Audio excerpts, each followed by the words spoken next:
નમસ્તે, કેમ છો? મજામાં? હું છું સીમા અને કિચકુકમાં તમારું હાર્દિક સ્વાગત છે. આજે હું તમારા માટે લઈને આવી છું લીલા મરચાંનું લોટવાળું શાક. આ ખાવામાં ખૂબ જ ટેસ્ટી લાગે છે અને તમે શાકની રીતે પણ લઈ શકો છો અને સંભારાની રીતે પણ લઈ શકો છો, એટલે કે શાક સાથે સાઈડમાં પણ લઈ શકો છો. આપણે જ્યારે પણ રેસ્ટોરન્ટમાં કે ઢાબામાં જમવા જઈએ છીએ તો ત્યારે મરચાંનું ચણાના લોટવાળું શાક હોય છે, તો આ એ જ ચણાના લોટવાળું એવું જ શાક મેં લીલા મરચાંનું બનાવ્યું છે અને ટેસ્ટમાં તો ખૂબ જ સરસ લાગે છે. તમે ટેસ્ટ કર્યો જ હશે તેનો. તો ચાલો જલ્દીથી સ્ટાર્ટ કરીએ આજની આ રેસીપી લીલા મરચાંનું ચણાના લોટવાળું શાક. જો તમે અમારી ચેનલમાં નવા હોય અને અમારી ચેનલમાં સબસ્ક્રાઈબ ના કર્યું હોય તો સબસ્ક્રાઈબ કરી લેજો અને બાજુમાં રહેલા બેલ આઇકન એટલે કે ઘંટડીને દબાવવાનું ના ભૂલતા, જેથી હું આવી ઇઝી રેસીપી લેતી આવું તો તમારા ફોનમાં ઘંટડી વાગી જાય અને યુટ્યુબમાં તમે અમારો એક પણ આવી ઇઝી રેસીપીનો વિડીયો જોવાનો રહી ના જાય તેના માટે. અહીંયા મેં નોનસ્ટિકની એક પેન લઈ લીધી છે. આપણે તેમાં એક મોટી ચમચી એટલે કે 1 ટેબલ સ્પૂન તેલ લઈ લઈશું અને તેને ગરમ થવા મૂકી દઈશું. અહીંયા તમે એલ્યુમિનિયમ કે પછી નોનસ્ટિક કે કોઈ પણ વાસણ સ્ટીલનું કે લઈ શકો છો. હવે તેલ ગરમ થઈ જવા આવે એટલે એમાં આપણે 1/4 ચમચી રાઈ નાખી દઈશું. રાઈને આપણે તતડવા દઈશું.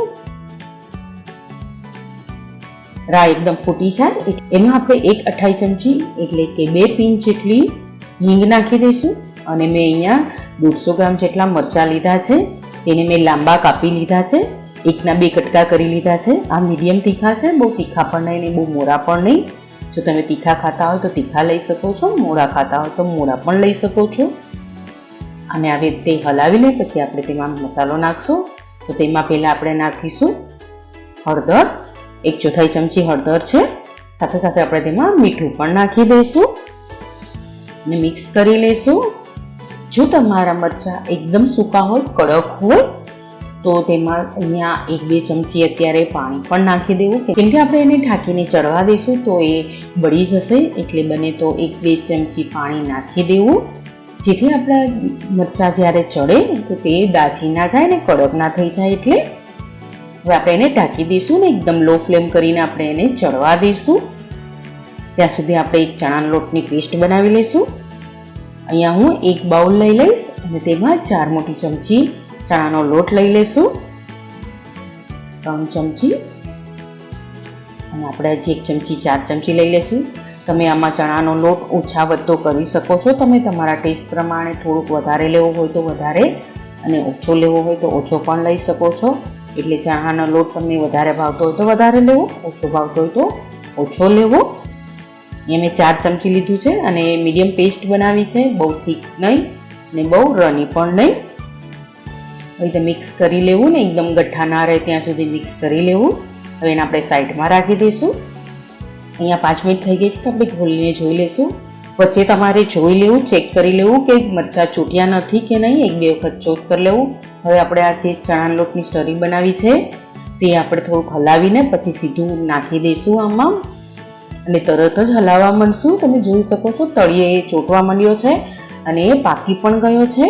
આ લોટને વાર નથી લાગતી ચડતા, આ ફટાફટ જ ચડી જશે.